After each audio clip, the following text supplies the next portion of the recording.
Hello, name's Anon. Welcome back to the channel. Thank you very much for tuning in. Today I'll be deleting my 100% complete 800 hour plus playtime Wizard of Legends save file. Enjoy!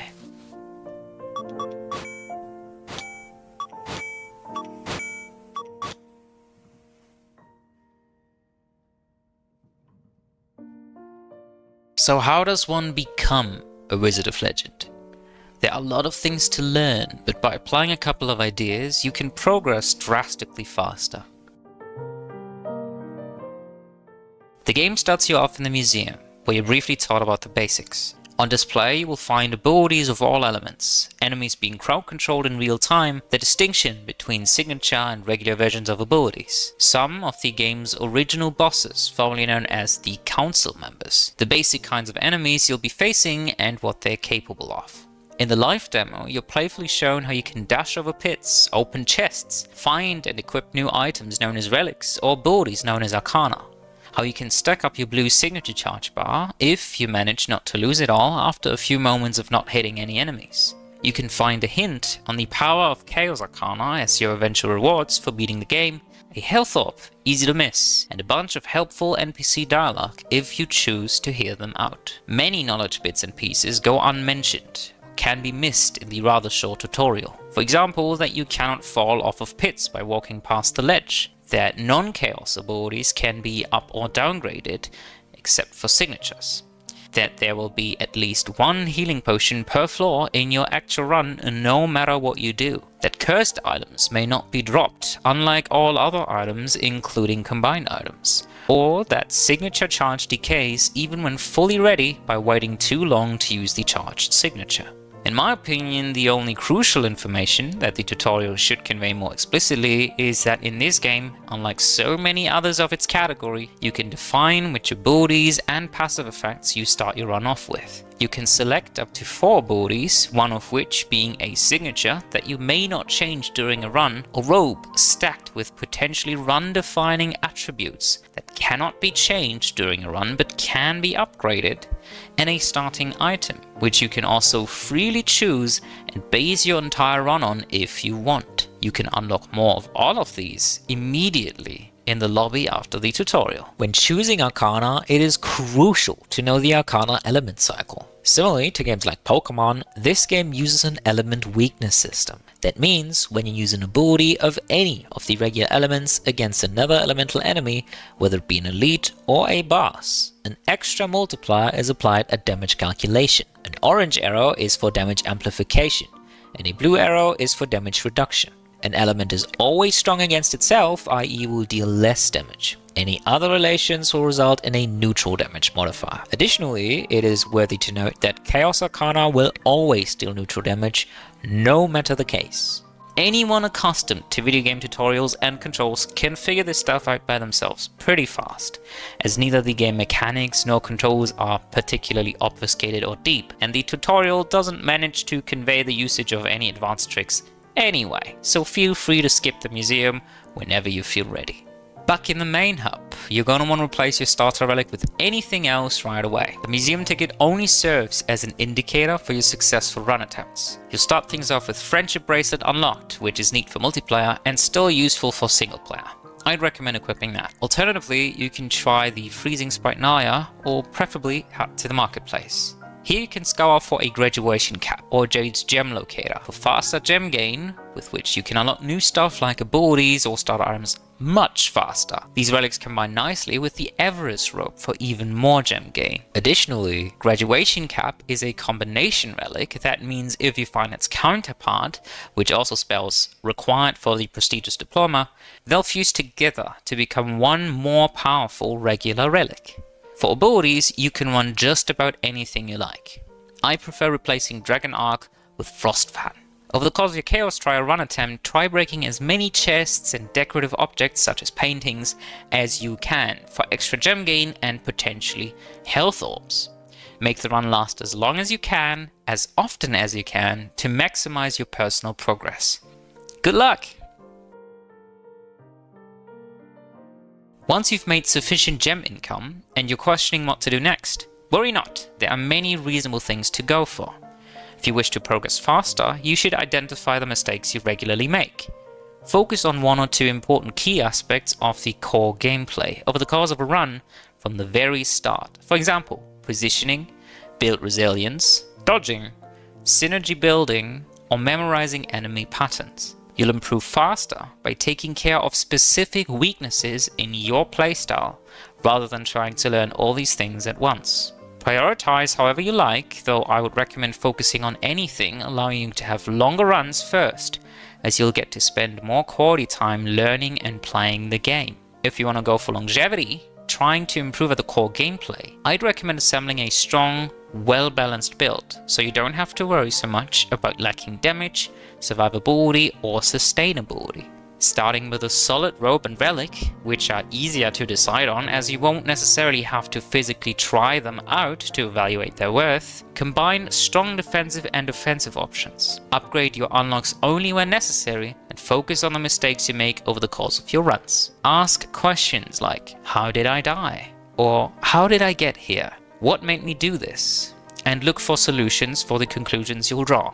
Some abilities, such as jumps, grant you defensive properties like iframes, i.e. invulnerability while using the ability, or stun breaking, in addition to being offensive heavy hitters. Keep trying out new things and stick with whatever you enjoy most. If you struggle with boss patterns in particular or heavily crowded rooms, I would suggest playing Boss Rush. Boss Rush is a mode that will unlock after beating any of 3 bosses, so just give it another Chaos Trial run attempt or 2. You can find a portal to Boss Rush in the lobby on the bottom left, although beware, it does cost a couple gems. Common Boss Rush strategy is to always run Double Trouble, which is a cursed relic you are guaranteed to find on your first Boss Rush stage. If you just want to learn the boss patterns by heart, run a lot of defense instead so you can remain alive longer. Should you prefer the Chaos Trial approach to Wizard of Legend, I'd suggest investing into Jade, who will grant you extra gold at the start of your run. This you can funnel into an early healing potion or powerful item synergies. Although this does also work in Boss Rush, it is often simply not necessary, since Boss Rush presents you on every stage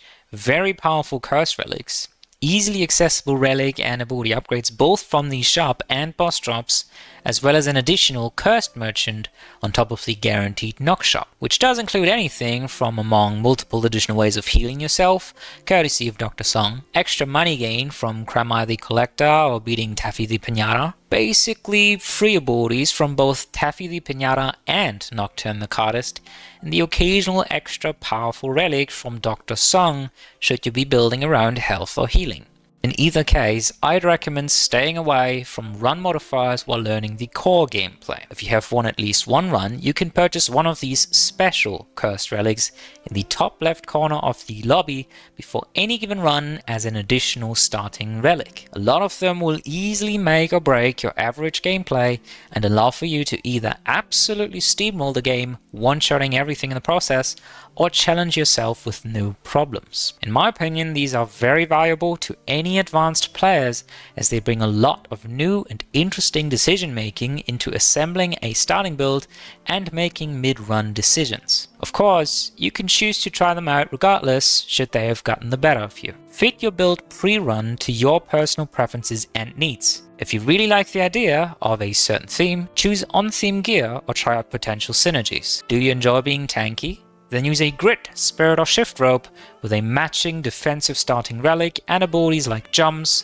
repelling abilities or protection spells. Do you prefer seeing tons of fleshy numbers on screen at any given time? Run an R rope with your favorite critical hit starting relic and multi-hit abilities. Care to blow people up quickly?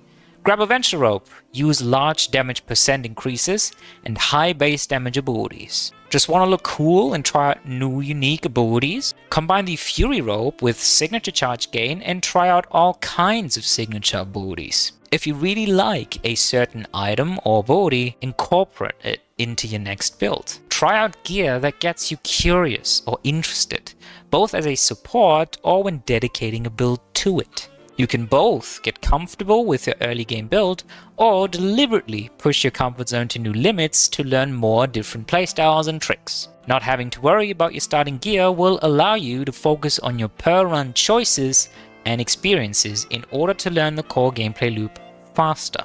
Upgrade your build mid-run if you feel like your build suffers from a particular issue. For example, long-term survivability or damage output during boss fights. A lot of items in this game are highly situationally useful, so try to identify what problem you're being presented with and what items could lead to a more successful run attempt. For example, are you already tanky, but killing enemies takes longer than your health can last? Try items like Vicious Bunny Ears, Orbit's Formula, or Covert Ops Mask, depending on your build choice. Do you crit often, but your abilities still don't feel impactful enough? Try Assassin's Dagger, Vampire's Eyeglasses, or Jeremiah's Needle. Do you obliterate single targets, but regular rooms give you trouble? Try Special Snowflake, Brilliant Balloon, or Hummingbird Feather. Is your signature constantly charged, but it's not exciting enough? Try Megalodon Tooth, Mobius Quill, or Shark Mask. In short, do you have an abundance of one thing, then capitalize on it by running payoffs? Are you on the other hand lacking another thing,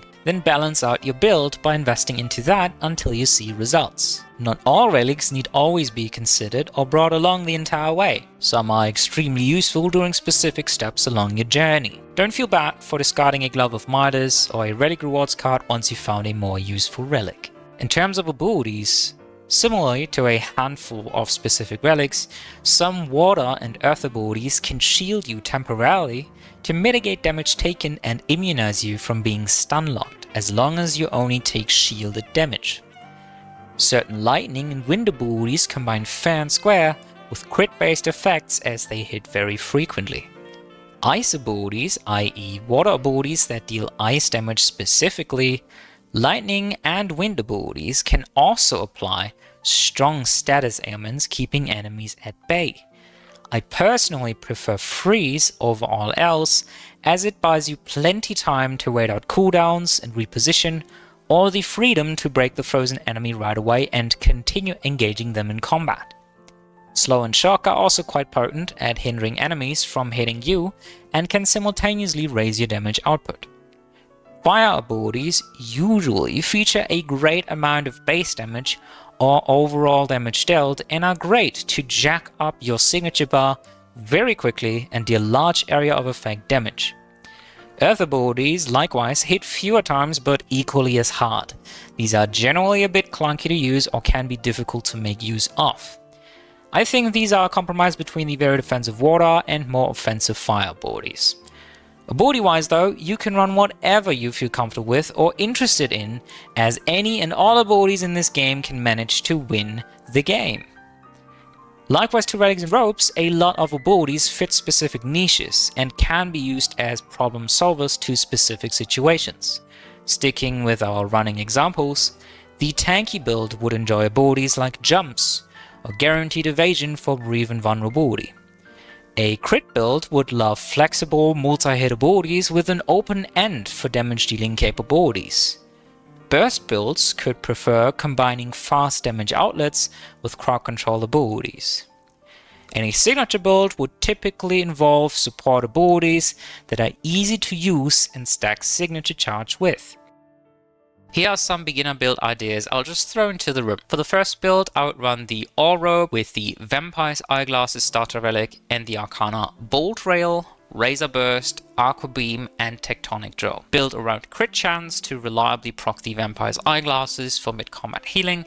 Multi-hit Arcana are pretty much key for more crit procs, and beside Razor Burst, all of these purchases are quite strong and fit into a lot of different builds. For the second build, I would combine the Fall Rope with the limited edition Rope Starter Relic and the Arcana Riptide, Wavefront, Cascading Blitz, and Tidal Blast. The combination of 4 Rope and limited edition Rope effectively gives you 10 hits till death, no matter your other relics, including a lot of the strongest cursed relics. You may prefer 500 or more max HP with strong armor or similar defensive build foundations, i.e. different ropes. The chosen Arcana offer versatile defensive and offensive options, for example shielding yourself, knockback kills, running Dark Katana, or a powerful signature charge build, although sticking with one element can be difficult as you will be weak against 2 elements, so I'd suggest you suit the Arcana bases to your personal preferences and needs.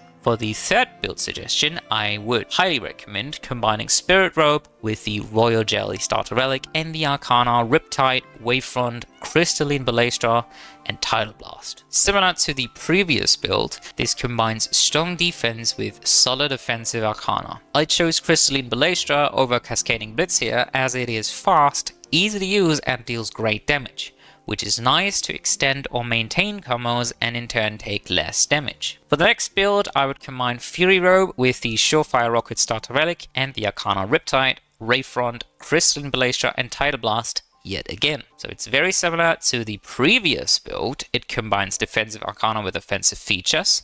The Fury Robe allows using Tidal Blast more frequently, i.e. shielding yourself and dealing huge damage. Surefire Rocket is very beginner friendly as it disables the signature timer that is put onto players by default. More confident or experienced players can easily replace Surefire Rocket with other items, for example the Wanderer's Mechanism, i.e. a much stronger mid to late game item. And for my final build suggestion, I decided to combine the Grit Robe with the Cartographer's Quill Starter Relic and the Arcana Flame Strike, Wavefront, Aegis Charge, and Airborne Slam. The Grit Robe makes for a solid defensive groundwork, whereas Quill provides a massive scaling damage up which rewards perseverance in exploration. The build uses independently strong Arcana of differing elements to support damaging a greater variety of inferior elements. There are elements of self-shielding, projectile destruction, knockback kills, iframes, i.e. invulnerability, to support a variety of solutions to situations you might find yourself in. This is sort of a Swiss Army knife build. From the start of any save file onwards, you can pay Saval the Tailor 5 gems in the lobby to overwrite your current robe with his special effect. This effect is very similar to the robe's Hope and Patience once the hidden conditions have been met. You can drop all non-cursed relics anytime from your inventory, but there's a limit to how many relics can be on the ground at a given time. If you cross that limit, relics will start disappearing from the ground in the order you drop them. You can drop relics you don't currently want at the beginning of a floor, even on boss floors. Gently walk around the side of a boss arena and just drop whatever relic you mean to get rid of for the duration of the fight. Pick them up again before you leave and sell them off later, or leave them behind if you don't find any synergies. Similarly to the limit of items concurrently lying around on the floor, there's also a limit as to how many relics you can carry in your inventory at any given time. The limit is 12 for regular items or even higher for any kind of combinatory items, as they only count as a single fused item slot. Once you start crossing this limit, your newest item will be dropped, which is especially important to keep in mind for protection items like Bach's Escape Key and the Idealist items, as they immediately get destroyed on drop. Keep track of your most recent item and keep in mind that cursed items won't be dropped and therefore should not be tracked. You can exploit the tutorial glitch by heading to the mirror anytime, completing the tutorial area, then selecting as many starter items as you wish. Simply drop your current relic on the ground, select a new one, drop it, rinse and repeat. Then reassemble your build once you got everything. I would not recommend doing this for making progress, as you won't learn how to genuinely improve at the game, but it's fine for making content or interesting builds. Just don't get too addicted to the feeling that this gives you. For itemization, I'd recommend lots of damage. Damage percent, cooldown reduction, crit percent. Add more defense if you're feeling brittle. Add utility whenever strong alternatives aren't an option. Avoid curse relics as an inexperienced player unless you can clearly handle them, for example, by carrying a puffy parka, a limited edition robe, having strong crit chance and movement speed, or already holding a combination item part, and the likes. A lot of Arcana and even Relics can apply status ailments. There are 5 major and a bunch of other more specific status effects. Master Sora is entirely immune to being affected by any and all of these. Status effects that deal tick damage over time do so at different levels, although in my opinion this is useless knowledge, as the differences between levels and Arcana applicants are barely notable, and relics that upgrade these status effect levels state so explicitly. Let's briefly go over the major status ailments in element order. Burn deals a medium amount of damage over time, but for whatever reason cannot interrupt enemy attacks. Its total damage output can be upgraded with Agni Sparkler. Slow will slow enemies down a considerable amount for a short period of time. Poison deals a large amount of damage over a long period of time and will rarely be able to cancel enemy attacks. Its total damage output can be upgraded using Devi's Bug Spray. Shock deals a small amount of damage over a very short period of time and will frequently interrupt enemy attacks. Its total damage output and crowd control capabilities can be upgraded using Indra's copper pipe. Freeze will visibly freeze enemies in place until either damaged or a medium amount of time expires. Among all of these, in my opinion, Shock is the strongest, as it is very reliable at buying you time, cancelling enemies, and adds quite a bit of damage. Its short duration allows frequent reapplication, which makes it the best overall. Burn will also add quite a bit of damage and doesn't last too long, so you can reasonably reapply it. Slow and Freeze are basically on one level to me, although I do prefer Freeze for buying myself a lot of time, waiting out cooldowns or repositioning. Unfreezing enemies can lead to them instantly attacking you with little to no time to dodge, meaning Slow will often be safer, though less impactful overall. Poison, damage-wise, is great, but there are few poison applicants. It takes forever to deal its damage and locks you out of reapplying it pretty much entirely until the affected enemy is killed. Additionally, there are other more unique or specific status ailments. Charm makes enemies fight for you for a rather long period of time while maintaining enemy status, i.e. you can still kill them. Entanglement works like Freeze, except enemies can still attack you and is often combined with Poison and therefore Earth abilities. Stun works like Freeze but has a very short duration and is typically found on Lightning or Earth abilities. Reap is basically like Shock, but with the tick damage of Poison, so it is extremely powerful. And finally we got Void, which is kind of like Freeze or Stun, in that enemies cannot interact with you, but also you cannot interact with them, and they will usually instantly die as the ailment expires. Once you've beaten Master Sura, Nox will open a shop in the top left corner of the main hub. Here you can purchase run-changing curse relics as secondary starter relics. I usually refer to these as run modifiers, as many of them heavily tip the scales in either your enemies or your own favor, and can trivialize any run. If you just want to guarantee a win again and again, I highly recommend picking up Rules of Contingency or Chaotic Comedy here, as you can always triumph when achieving the first strike. A rather regular application of these relics would be if you wanted to run the lever rope, for example, grabbing the retro floor plan and using abilities with status ailments early on to effectively bypass the massive damage down the rope brings with it much earlier and more notably so. More experienced players may really enjoy the random starting build that Nocturne the Cardist sells you in the main hub.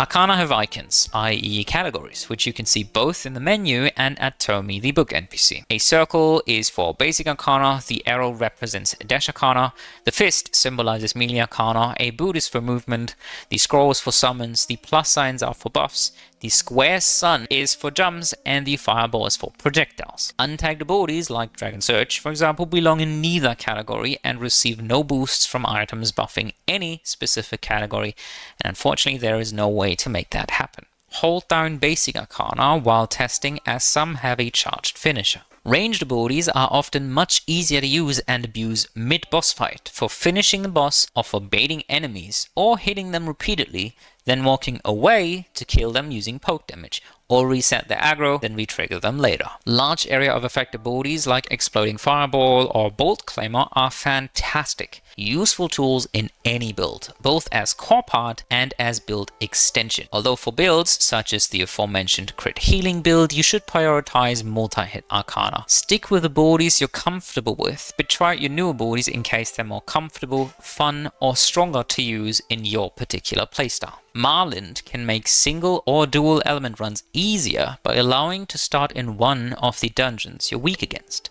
You can unlock up to 2 Chaos Arcana per run by choosing to purchase a loop near the end of a run. Play slowly. Wait for enemies to group up, wait their attacks out while hiding away and taking cover. Watch new enemies before you run in for the kill. I'd say this is the most important aspect to playing the game as a new player. The game becomes far easier once you learn how to use all of your abilities, whenever they're up, and cycle through them well enough. Cooldowns are directly displayed over your character model, so pay attention which ability pops up, indicating being usable again. To bridge time, use your basic Arcana or run around without fighting to stall enemies while waiting on your important abilities. Dashing doesn't grant iframes, so get used to dashing aside instead of through attacks. Walking around in circles will often naturally climb up enemies when done right. You can use abilities through thin walls and statues. This can be extremely useful in very dangerous, crowded rooms, especially when there's a lot of rogues or a lot of enemies around, period. Pits are your best friend for quickly disposing of or spacing enemies. Enemies, including bosses, get faster and more threatening over the course of your first 3 dungeons. Bosses will attack for longer. Most enemies can get very annoying if left unchecked, especially elemental enemies, archers and summoners. When there are a lot of mages, bait their attacks and make sure you will have room to dodge the projectiles. When there are a lot of archers, make sure they won't be able to surround you. The more attacks are coming from one side, the easier it'll be for you to dodge. Whenever there is a rogue, be extra conscious of them and keep a safe distance. They can teleport into and stunlock you reliably, so make them a high priority target or avoid them altogether. When you see an Ice Knight cast their shield, hit them to cancel that. Otherwise they become very resilient to your crowd control abilities, and it becomes an absolute chore to deal with them and avoid them at the same time. Earthen Knights, similarly to Ice Knights, are very annoying to deal with if you use plenty of projectiles, as they can reflect them back at you. Lancers will often feel like they outrange you. Treat them like slightly less annoying archers and bait their movement as you do with knights or rogues. Stay far away from enemy summons, trying to eliminate easier to kill targets before going for those pesky elemental summoners. You can bait stompers to fall into pits by getting close to the edge on the opposite side of the pit. Golems of either kind, while strong and chunky, are more so a test of your patience than anything else. For the small version, group all of them up and try to get them to hit their attack downtime and sink. Attack them, rinse and repeat. For the large ones, focus on other high priority targets first, and always keep in mind to avoid their big swings. These guys take a very long time to kill, so just ignore them and make space for yourself to dodge. Slimes, especially on later stages, can get you stun locked and easily beaten to death. Be mindful of popping them all at once and eliminating their offspring at the same time instead of attacking them one by one. Ghouls are not dangerous early on, but when coming from multiple directions and moving at max speed can still easily overwhelm you. On later stages, it can be useful to hide in order to group them and attack preemptively to interrupt them dashing into you. To give you a quick rundown of some boss advice, for most bosses you're going to want to stay far away from them in order to buy more time to dodge their projectiles and melee approaches. Once the boss is done attacking you, you're going to want to quickly hit them in order to stun them for a bit. When the stars above their heads vanish and their outline becomes yellow again, it is time to go back on the defense. For Zeal, you can easily avoid most of her projectiles by dashing once or twice and staying far away. Her dashes you can dodge by calmly mirroring her in a triangle pattern. Avoid the ultimate by running and dashing only when necessary. Shu is easiest to dodge when staying far away while he's attacking you, then wailing in on him for a while, dodging through him for his first attack up close, which will often be the shotgun. If you're having great troubles dodging him and you're not rocking a projectile build, you can stay closer in case you get hit and slowed. The ultimate is a bit of a gamble to dodge to me personally. I would recommend to make sure you'll be running when he uses it, and when dodging, keep in mind what previous winds are striking. Atlas is overall really easy to dodge, but will heavily punish being hit. You should absolutely avoid his rock tossing drill and jump, which can be done quite easily dashing or running. For the rising wall attack, simply stand still at first and do very slight movements aside. You can even walk towards him and start striking him very early on. The ultimate gets you easily destroyed, so don't be too greedy and just wait it out where you must. The twins are honestly very easy to dodge too. You just react to anything they do on time, stick more closely to the bottom of the arena when they briefly disappear, otherwise either dash or run a lot in circles. You can easily be very greedy here, but try to dodge their summons and get rid of them all right away if possible to ease dodging. The ultimate can be punished heavily, but you could also just stand still in any corner of the arena and dodge the occasional strike with a slight movement. Freya is very threatening due to the freeze effect and many multi-hit attacks. Her projectiles are all easy to dodge. You should only very quickly dash out of the way for the ice spears and her dash. Stay moderately far away and remain agile in case of her snowstorm, which will spawn behind you and hit the entire arena in a diagonal. She can also stand still, channeling an aqua beam, which hits the entire stage in front of her, so quickly run or dash to her side or behind and punish her while she's channeling. Her ultimate should be avoided at any cost.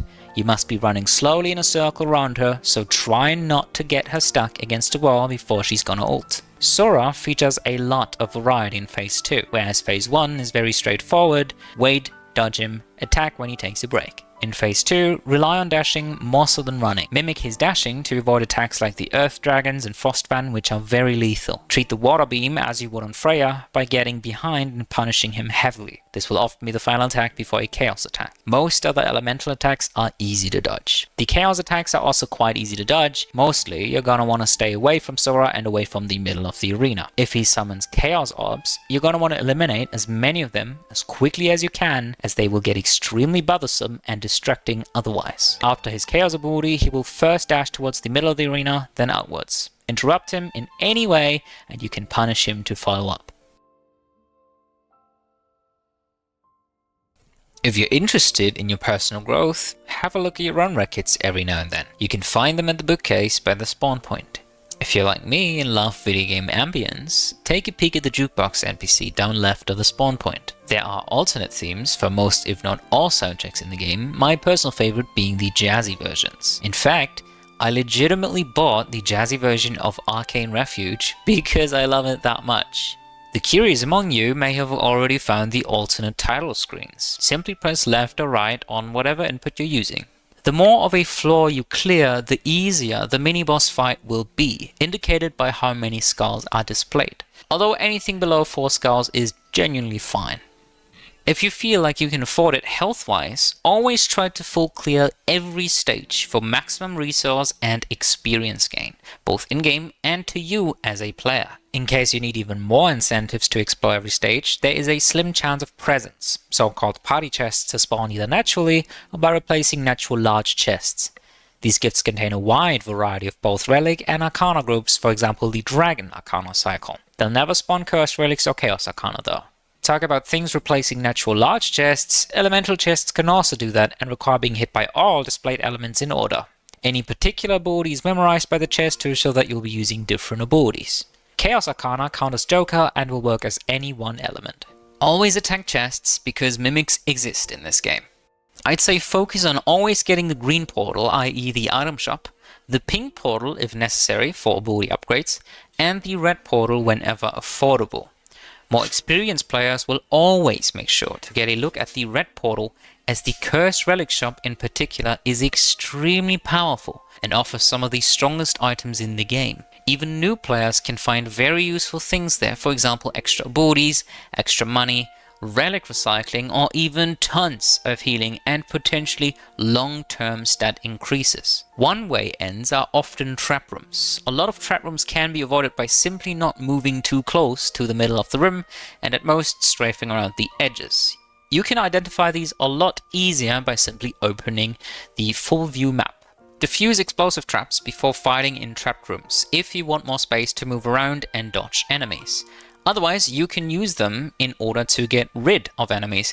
Just be wary that these genuinely do not one-shot enemies, so you're gonna have to land a bunch of extra blows to finish them off. The merchants Nocturne the Cardist and Dr. Song allow trading in one of your Arcana for a payoff. The game will always take one of your standard Arcana and prefer unenhanced Arcana over all else. For Song, I'd recommend to make sure you only carry Arcana that you're willing to potentially lose. I try trading whenever possible, as the extra relic may come in handy, let alone the healing. Nocturne will just give you 2 enhanced Arcana back. Only get robe upgrades at the Stylist if you can afford them without risking to lose your run. The Stylist cannot possibly kill you no matter your items or current health points, and will always leave you at 1 HP when in doubt. At the start of a floor, the game already determined which merchants you will find, so dropping or picking up tokens will not help you. You may happen to come across an Arcana whose version you're already holding. Don't pick it up, as they'll just fuse together, effectively overriding each other. You can decide to enter a loop near the end of a run for a relatively small fee. This can be done repeatedly for many hours of your life if you so choose. Enemies, especially Sora, will over time become more and more of a threat to your run, so remember to upgrade your build accordingly along the way. If you are looking to challenge yourself, you can try and make use of the Malinda challenge from the lobby. This lets you effectively start at dungeon level 3, with all enemies maxed out. Additionally, for even more challenging gameplay, you can add in a pride rope so you would die in a single hit. Good luck! In order to unlock the secret end boss, you must unlock 10 Chaos Arcana. You can then break the purple torches right by the Sura fight and proceed with the fight as usual. This version of Master Sura features a ton of Chaos Arcana familiar to the player. He's untouchable while dashing, and it can be extremely difficult dodging him and positioning in a way that allows you to damage him once the invulnerability briefly wears off. This fight requires a lot of patience, which is annoying to do as it only happens at the very end of any run, or some way to outsustain the damage dealt to you so that you can easily approach him and try and unlock your skills over and over again until he dies. Outrunning him seems pretty much impossible as he frequently hits large areas across the arena, so keep dashing and pray. Some important remarks to notice for Phase 3 Master Sura are: evasion doesn't really work in this phase as Sura ignores the majority of it unless guaranteed by an item like Kasim's Airy Cloak or an ability like Evading Zephyr. Stygian Turtle Shell and the aforementioned Kasim's Airy Cloak are great for a burst of defense but have a long cooldown and won't be useful here due to the constant aggression that he brings to the table. Scaling damage ups like the Lover Robe, Adorable Mimic, Cartographer's Quill, or even the Idealist's Scorecard are extremely powerful when abusing looping and can make the fight an absolute breeze. Common strategies include granting yourself tons of armor and or health, spamming invulnerability moves, a hybrid between crit healing and signature charge spam, or dealing extremely high burst damage, all of these often being combined with homing or otherwise high damage abilities. I've tried a couple of my own builds only using regular relics. You can assemble all of these, assuming you've unlocked the Nox shop with the tutorial glitch right away, and dramatically enhance them with the right combined or cursed relics if you happen to come across them. This is just to show that neither looping nor powerful but randomly appearing cursed relics are a necessity for a successful build by any means. The first build abuses iframes by spamming jumps, gaining a massive amount of base damage courtesy of bunny ears while maintaining invulnerability airborne. You can make this happen with a lot of different item combinations, although Chaotic Pendulum is effortlessly easy to acquire before a run. Double Toil, Cruel Chest Clock and the likes work just fine as well. The next two builds abuse Neve's Emerald for a massive defensive boost and disabling being stun-locked altogether.